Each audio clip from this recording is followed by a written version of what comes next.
Hello guys, welcome to Self Help Maths Academy. In today's discussion, I'm going to talk about matrix and matrix operations. So basically, let us understand what is the matrix. So matrix is an rectangular arrangement of numbers, symbols or expressions under the rows or columns. So for example, if you see, if I arrange the numbers like say 1, 2, 3, 4, 5, 6. Here you can observe these numbers are arranged in terms of rows. When I say rows, these are the rows, the horizontal lines. These are called as rows, and the vertical lines 1, 4, 2, 5, 3, 6. These are called columns.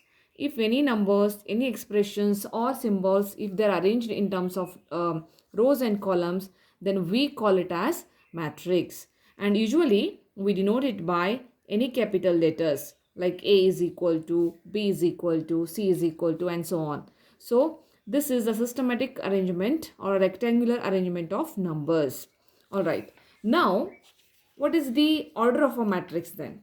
Order of the matrix is how many number of rows. The matrix, for example, it has say now m rows in general, and it has say n columns, and then we can say that the order of that particular matrix is, if it has m rows and n columns, the order of that matrix will be m cross n. So in general, if you see, if the matrix has m number of rows and n number of columns, then the order of the matrix is m cross n. So this will be the order of a given matrix. Now let's see some types of matrices. So what are the different types of matrices which we have? Now in the types of matrices, suppose a given matrix is having only one row. Okay, only single row, like say 1 minus 1 3. If this is a single row I have, then I call that matrix as a row matrix. A matrix is a row matrix if it contains a single row. Alright, and then if a matrix is having a single column, only one column, say 1 2 3, which has a only column, if I denote it with B, then B is the matrix with a single column. This we call it as column matrix. This we call it as a column matrix. Okay, and then a matrix with the number of rows and columns, if they are same or equal. So a matrix with a same number of rows and columns is called square matrix. For example, if I take a matrix P with 1, minus 2, 3 and 4. If you observe, here I have 2 rows and 2 columns. So this is a 2 cross 2 matrix. This is called a square matrix. So basically a square matrix is a matrix with the equal number of rows and columns. Right?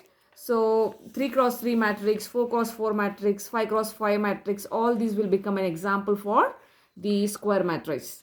Now let us move on to a diagonal matrix. What do you mean by diagonal matrix?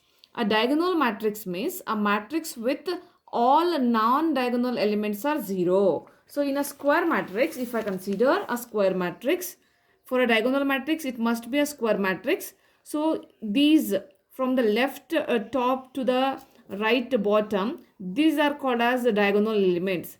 If I have in a square matrix only the diagonal elements and remaining all elements are 0. Alright. If I have in a given square matrix, if I have only the diagonal elements and non-diagonal elements are 0, we call that matrix as diagonal matrix. Diagonal matrix. Okay. And in the same diagonal matrix, here there is no condition on the diagonal elements. It can be anything. But in particularly, if these diagonal elements are equal to 1, particularly in the diagonal matrix, if the diagonal elements are equal to 1, we call that matrix as identity matrix.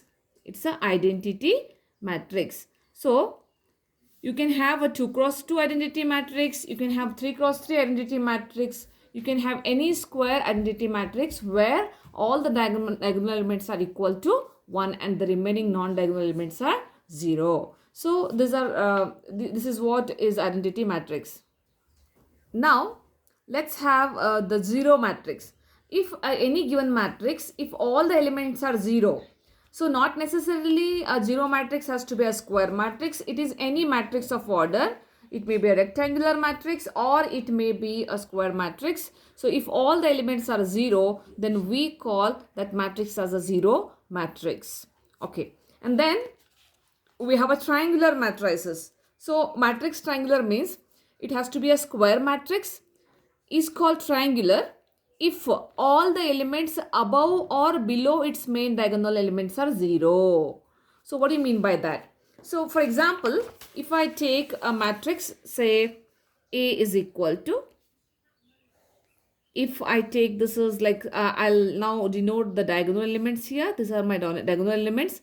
If above diagonal elements are say 0, okay, if above diagonal elements are 0, remaining you can take these elements as anything.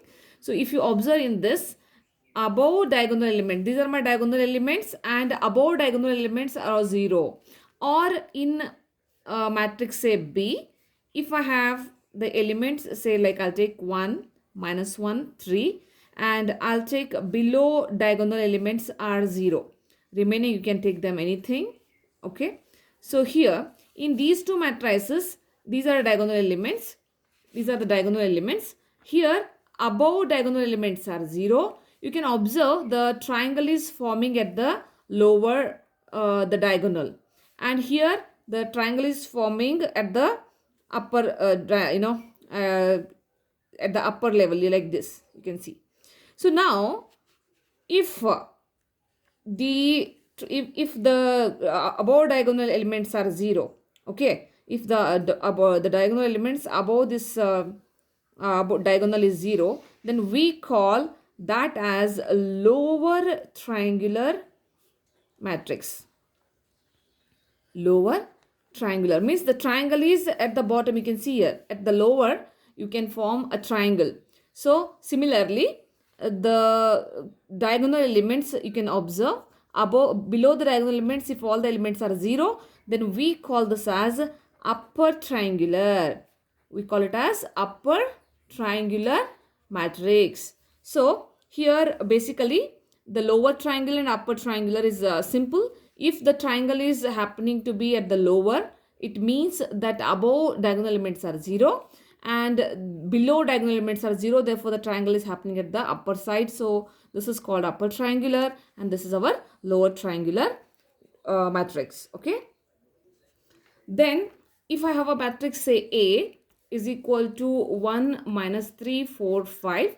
And then after interchanging the rows and columns, if I obtain a matrix, say A transpose, I write it as A transpose. I just interchange the rows into the column. Now 1, -3, I'll write it as column. 4, 5, I'll write it as a column. So this matrix is obtained by this matrix by interchanging the rows into the column. We call that matrix as the transpose of the given matrix. We call it as a transpose of the given matrix. Next we have symmetric matrix. If a matrix is symmetric, if it is equal to its transpose, that if in given matrix, if A is equal to A transpose, then we call that matrix as symmetric matrix. You can see in this matrix, by changing the rows into the column, I'll get back the same matrix.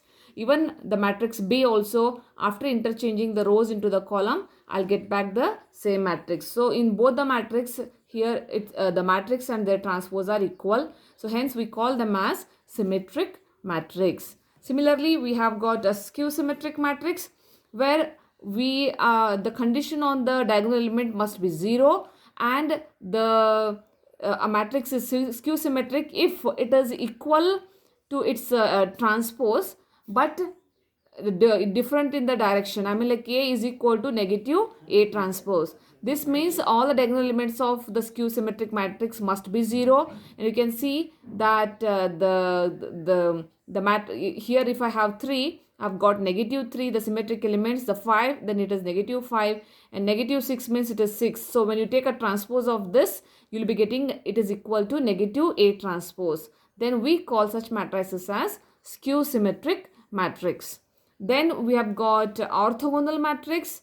A square matrix Q is called orthogonal if its transpose is equal to its inverse. So whenever for a given matrix, if I find a transpose of the matrix, say a given matrix Q, if I find a transpose of it, if it is equal to its inverse, for any given matrix, if Q transpose is equal to its inverse, then that matrix will be an orthogonal matrix. So in short, if I take a matrix Q and its transpose, that will give me an identity matrix. Then we call that as a orthogonal matrix.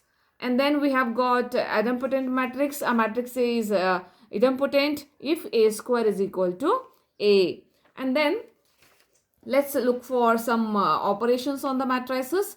We know that in terms of in case of numbers, we can also add two matrices, we can subtract two matrices, we can multiply two matrices, and we can also find out the inverse of the given matrix. So for a matrix addition, then a simple question will be, is matrix addition is possible for any given matrix? The answer is no, because I can't add any two matrices until and unless if two matrices are having a same order. When I say that, I mean I cannot add, for example, I take a matrix of order say 2 cross 2, and if I take a matrix of order say 3 cross 3, so if both are having a different order, then I cannot add these matrices of different order. 2 cross 2 matrices cannot be added with the 3 cross 3 matrices. So what is important is the order of the matrices which we want to add, that order must be same. So that is very important for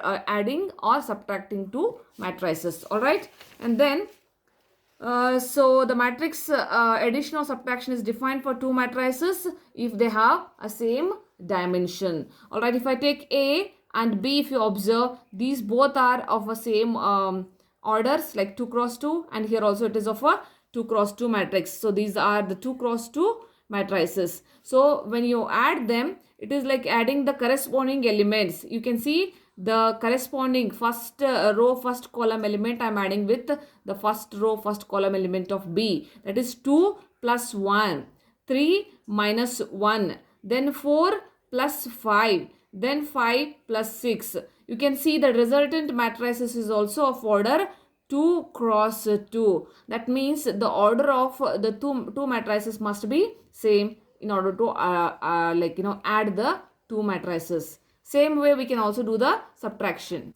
Similarly, if I take a matrix P here and Q which are of order 3 cross 3, and I'm trying to do some operations on them also, like I'm trying to add P plus Q. Here also I'm adding the corresponding elements of each matrices. You can see I add 1 with 9, 4 with 8, 7 with 7, 2 with 6, 5 with 5, and 8 with 4. Likewise, I add a corresponding elements of P with the corresponding elements of Q.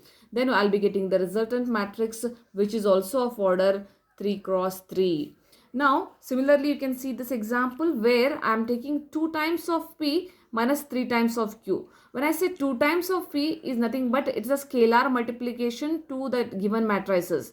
Means each and every, this is a given matrix P. I am multiplying that matrix with 2. So you can observe that each element will be multiplied with the scalar 2. Similarly, when I take 3 times of Q, means each and every element of Q will be multiplied with the scalar multiple 3. So these are the resultant matrices after multiplying with 2 and 3, and then I'll be performing the subtraction on this matrices. You can see I am doing the subtraction. After doing the subtraction, when I do the subtraction also I am using the corresponding elements, but be careful when you're doing a subtraction. So you need to remember the sign, and you have to do it carefully with the individual element, and then I'll be getting a resultant matrix which is also of order 3 cross 3. So therefore, please note that matrix addition is not defined for the matrices of different dimensions. So as I told you before, we need to have the same dimension matrices in order to carry out the matrix addition. Okay, so this is all for in this video, guys. In the next video, we'll discuss about matrix multiplication and other properties. Thank you then. Till then, take care.